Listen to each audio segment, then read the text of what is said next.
Konti na lang po. Sabi niyo lahat ng sinasabi ni Colonel Lachica, pinapaniwalaan niyo base sa tiwala. Ang ginagawa niyo lamang ay tingnan kung tumutugma o nagtatali yung pera. Tama po? Yes po, Your Honor. Bakit sabi po ng COA sa notice of suspension nila, hindi nagtali yung pera?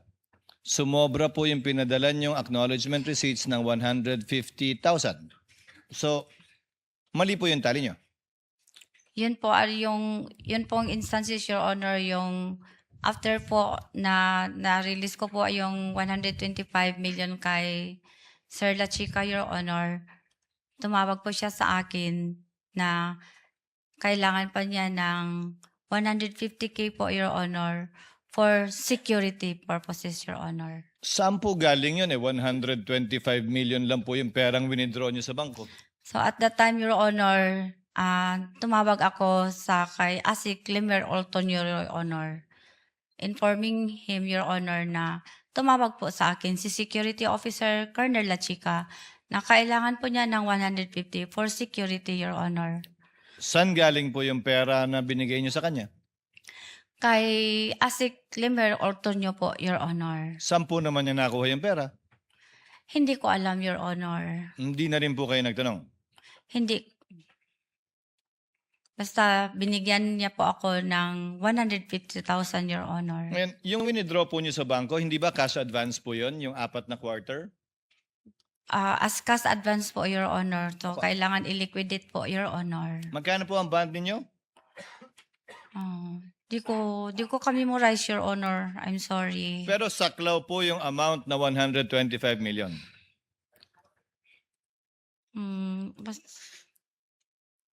Hindi niyo alam, ma'am? Basta ang sabi ng accountant, ang maalala ko, Your Honor, na ang ban ko po ay ka-level po kung magkano po ang ikakas advance ko, Your Honor. Ma'am, ang kinas advance niyo po, 125, hindi pa niyo naliliquidate, nag-cash advance uli kayo ng 125 million uli para sa first quarter. Nag-cash advance uli kayo ng another 125, wala pa pong tinanggap na liquidation. So magkano po ang kabuuang bond ninyo? Aabot po ba ng 500 milyon yung bond ninyo? Para sa 500 milyon?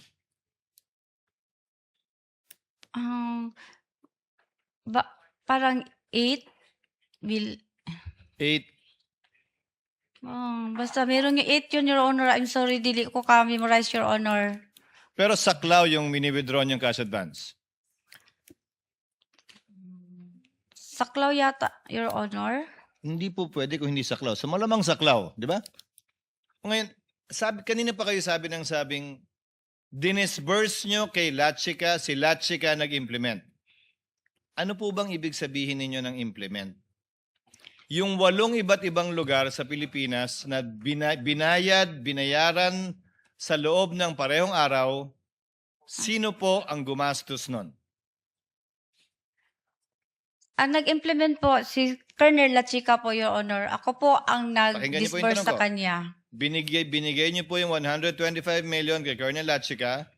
Ayon mismo sa acknowledgement receipts na hawak ninyo, na tinali ninyo, sabi niyo rin po kanina, nagbigay ng pera sa iba't ibang tao sa iba't ibang lugar sa parehong petsa. Sino po ang nagbigay ng perang yon dun sa mga nakapangalan sa acknowledgement receipt?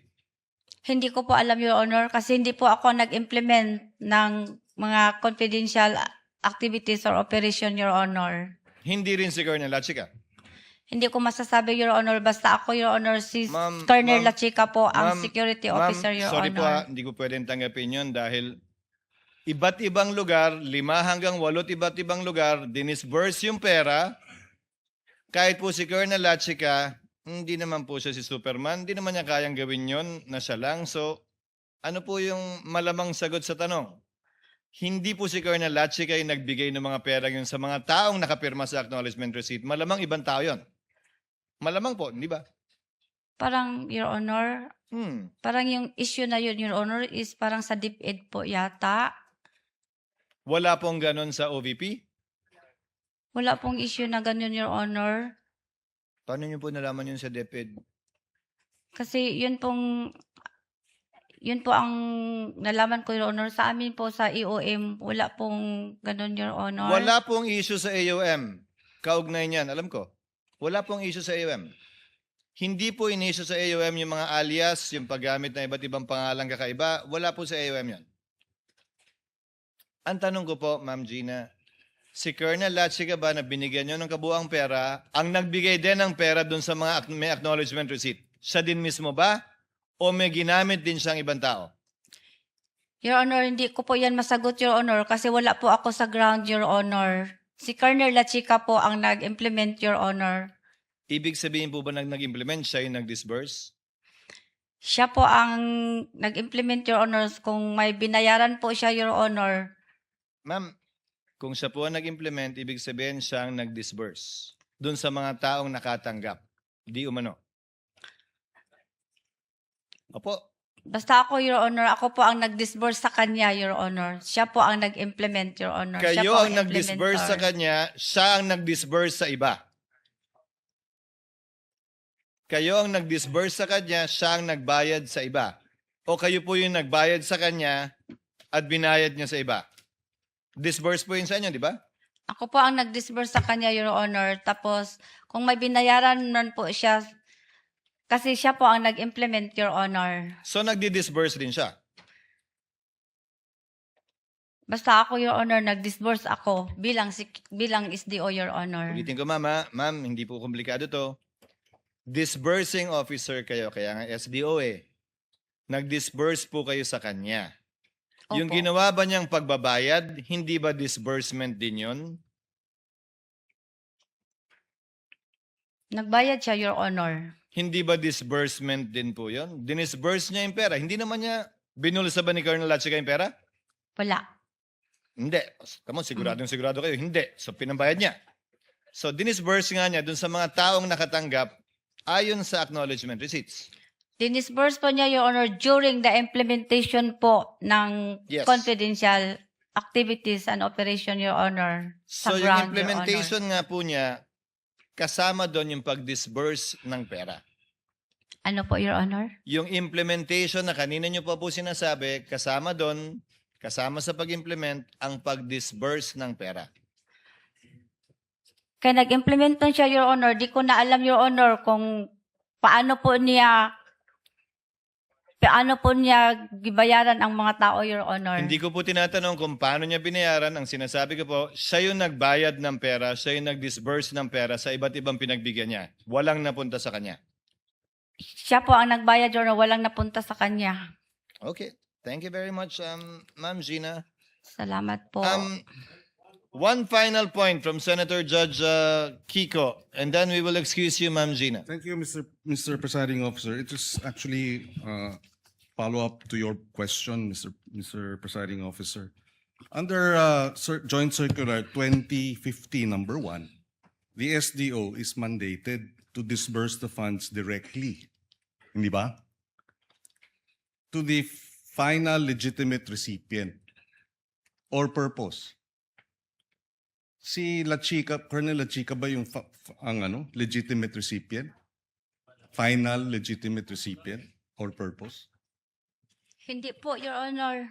Mhm. Kaya, ibig sabihin, dapat doon ang magdi-disburse na SDO, kayo po yun, kayo dapat, hindi po ba ang magbibigay doon sa mga tatanggap tulad ng, yun na nga, yung mga may alias. Pero ang sinasabi nyo, ang defense po ninyo is dahil confidential in nature at wala kayong access to wala kayong security clearance, hindi na nyo pwedeng pakialaman bilang SDO yung mga ginastos sa mga confidential activities. Parang ganun po sinasabi nyo, no? Tama? Pinirify po naman po sa kanya, Your Honor. Pero, okay, yes. Yun na nga. Yun lang. Yun lang actually na dapat ang SDO under the Joint Circular should be the one to disburse the amounts to and disbursement means final recipient or purpose. Hindi naman po si Colonel Lachica yung final recipient at hindi rin siya yung for final purpose. Meron pang iba. But, yung depensa po ninyo, kaya kayo pinwera ni Colonel Lachica dahil ito confidential activities, wala kayong security clearance kaya hindi kayo dapat nangengelam or hindi nyo na kailangan alamin pa kung paano ginagastos ito. Basta merong sinasabi nga ninyong liquidation and supporting documents. Meron po siyang sinasubmit sa akin, Your Honor. Okay, maraming salamat. Thank you. Salamat din. Thank you, Senator Judge Kiko. Madam Gina, you are excused. Maraming salamat po sa panahon, sa pasensya, sa pagtugon sa mga katanungan ng mga abogado ng magkabilang panig at gayon din ng Senator Judges. Salamat po sa oras. You are excused, ma'am. You may step Salamat down. po. Salamat po, sir. Salamat, Your Honor. Rewards, medicines.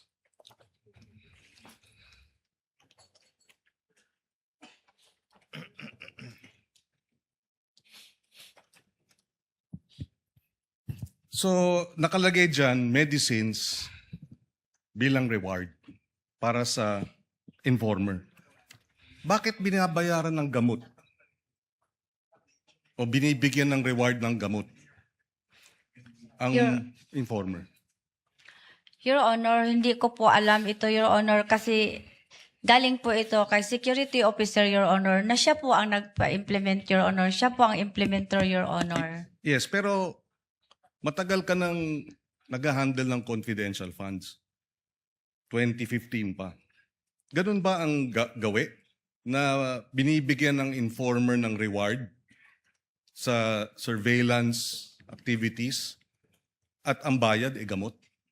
Kasi Hindi. ang total po niyan is 122 million pesos worth of medicines in 3 tranches at 112 million pesos worth of supplies also in 3 tranches. Yung medicines lang medyo reward. Nagtataka ako, paano naging reward sa informer ang gamot? Hindi po ako makapag-explain, Your Honor, kasi hindi po ako ang nag-implement, Your Honor. Ako po ay nag-disburse lang po, Your Honor. Hindi po ako nag-implement on the ground, Your Honor. Si Security Officer po na si Colonel Lachica po, Your Honor. Pero kayo ang authorized to disburse. Kayo ang accountable officer. Paano nyo, ikaw mismo bilang accountable officer, ano ang sayo, palagay mong paliwanag na yung informer gamot ang binibigay bilang reward? Kasi yun ang nakalagay sa acknowledgement receipt. Hindi ko po ma-explain, Your Honor, kasi hindi po ako ang gumawa nito, Your Honor. Si Colonel Lachica ng Security Officer po, siya po ang nag-implement, Your Honor. So hindi rin, gaya ng nabanggit siguro kanina, hindi rin natin alam kung talagang gamot ang binili o meron talagang gamot na 122 million na pinurchase at bilang accountable officer, hindi mo rin masabi kung talagang medicine yun. Hindi po ba? Dahil Nag-base lang po ako, Your Honor, sa binibigay po ng mga documents na galing po sa Security Officer, Your Honor, na siya po ang nag-implement on the grounds, Your Honor. Kanina nabanggit mo na dala-dala nyo yung bag, 4 na bag, bumalik kayo sa opisina, kanino nyo tinurn over yung 4 na bag? Ng 125 million. Nung una, yung last quarter. Nirelease ko po yun, Your Honor, sa Security Officer, Your Honor, na yan po ang sabi ng Vice President, Your Honor, na pag ma-encash ko po ang cheque, i-release ko po kay Colonel Lachica. Saan nyo nirelease? Sa opisina na? Sa opisina na po doon sa aking extension office, Your Honor. Sino ang kasama ni Colonel Lachica nung pagbigay mo nung 4 na bag? Meron po siyang kasama pero nasa labas lang po, hindi po pumasok sa aking extension office, Your Honor. Mga BPSPG po, Your Honor. So, sa loob ng extension office, sino ang nandun? Ako po, Your Honor, at then pumasok po si Colonel Lachica, Your Honor. So, 2 lang kayo sa loob ng opisina. Opo, Your Honor. At pagka nagta-turnover ka ng 70 o 80 million, 2 lang kayo lagi sa 3 beses? Yes, Your Honor, pero pinareceive ko po sa kanya, Your Honor, doon po sa object of expenditures na binigay niya sa akin. Yes. Pero ibig sabihin, kayong 2 lang ang maaaring magsabi na talagang tinurn over mo sa kanya. Giturn over ko po sa kanya, Your Honor. Kasi Walang meron- ibang kasama ron. Wala po, Your Honor. Okay, last wrap up. Sa Davao City ba nung ikaw ang SDO, meron ding security officer? Meron po, Your Honor. So ganun din ang sistema, tineturn over mo yung buong pondo sa security officer? Pag magbigay, yes, Your Honor, pero magbigay po sila ng Yes, sino object yung or security expenditure. officer na yon sa Davao? Dalawa po sila, Your Honor. Si Sir Benny De Leon at saka si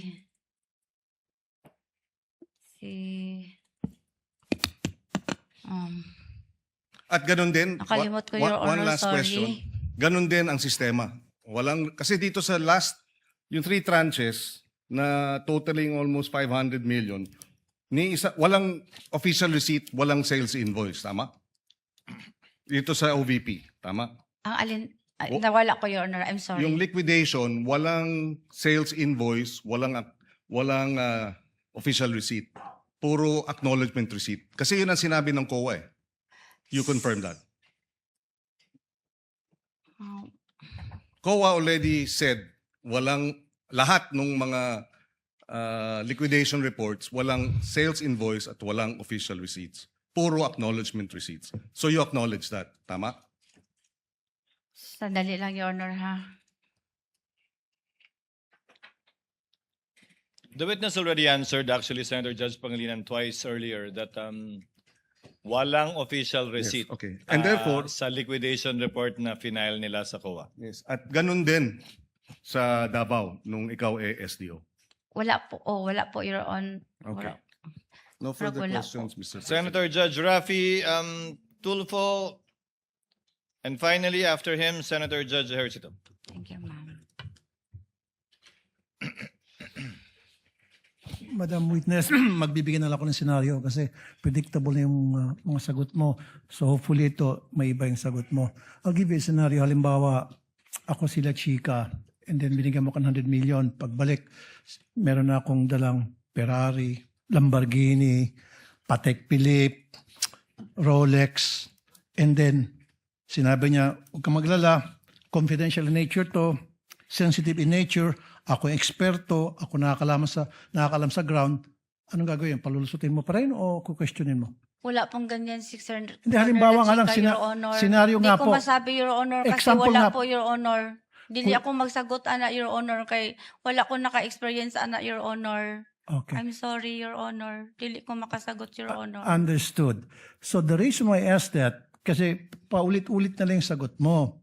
So binibigyan kita ng extreme scenario na para ang sasagutin mo, it's either I don't know, wala akong alam, or hindi niya gagawin yon, which na-predict ko na. Last question na lamang.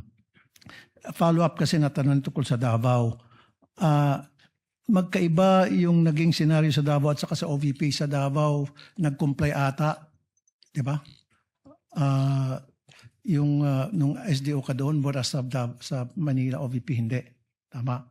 Yun ang pinagkaiba. Kasi sa Davao, hindi ka na flag down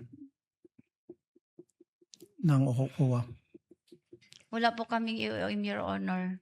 Last na lamang. You know what, Madam, seriously from my heart, naawa ako sa iyo. Naawa ako sa iyo kasi I believe in my heart, hindi ka korap ni Singkong Duling, wala kang ginalaw doon sa confidential funds na daan-daan, milyon and bilyones.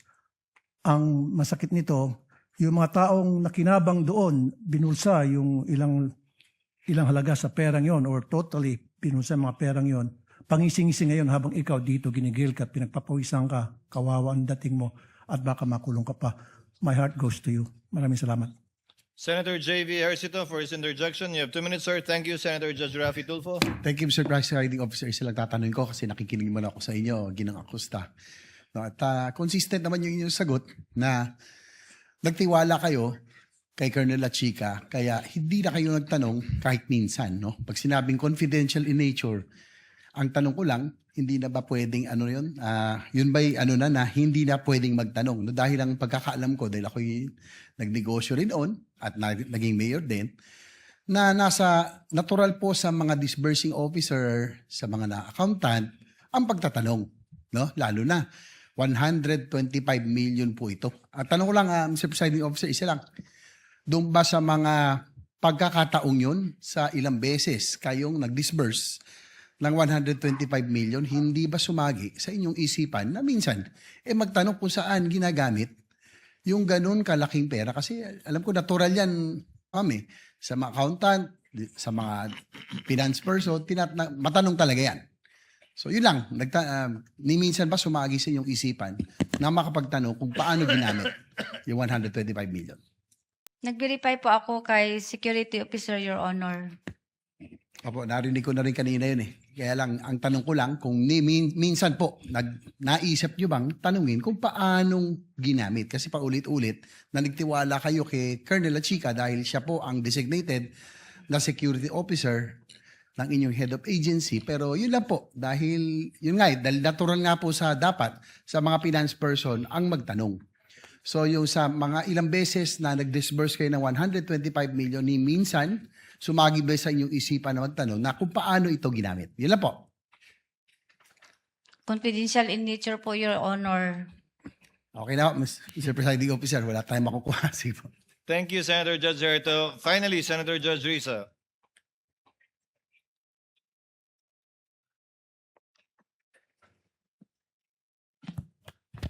Salamat po muli, Mr. President. Una, Ms. Gina, pohon, gumaling agad ang inyong bana.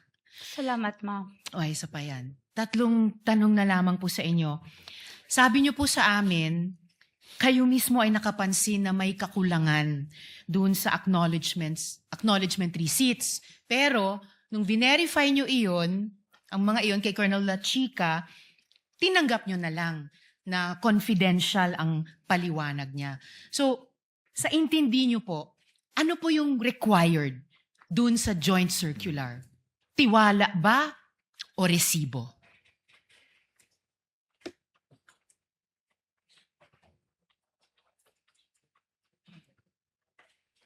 Basta ma'am, ako po ma'am, nagtiwala po ako sa mga dokumento po na binigay ng aming security officer ma'am. Kasi siya po ang tinalaga na mag-implement po ng mga various confidential expenses ma'am. At saka si Vice President Sara po ng head ng aming office ang nag-designate sa kanya ma'am bilang security officer ma'am. Okay po. Huling pangalawang tanong ko. Tuwing binibigay niyo po yung tig 125 million pesos kay Colonel Lachica, yung 4 na quarters na yon, nire-report niyo po ba yon kay VP Sara Duterte na, ma'am, ibinigay ko na po yung 125 million kay Colonel Lachica? Yes po ma'am. Okay. Naka-record po yun ang sa CDR po ma'am na nag-release pa ako kay Colonel Lachica. At naka-record sa CDR na nireport nyo yung pagbibigay na iyon kay VP Sara Duterte. Tinext ko lang po siya ma'am. Tinext nyo siya. And huling tanong po, sa pagkakaintindi ninyo, si VP Sara rin po ang nagbibigay ng instructions kay Colonel Lachica kung anong gagawin sa pera? Tama po ba yon? Hindi ko alam ma'am. Hindi nyo alam. Alright. Salamat. Muli. Salamat ma'am. Ms. Gina. Salamat po, Mr. Just a few Presiding from the Officer. presiding officer, Ma'am Jean.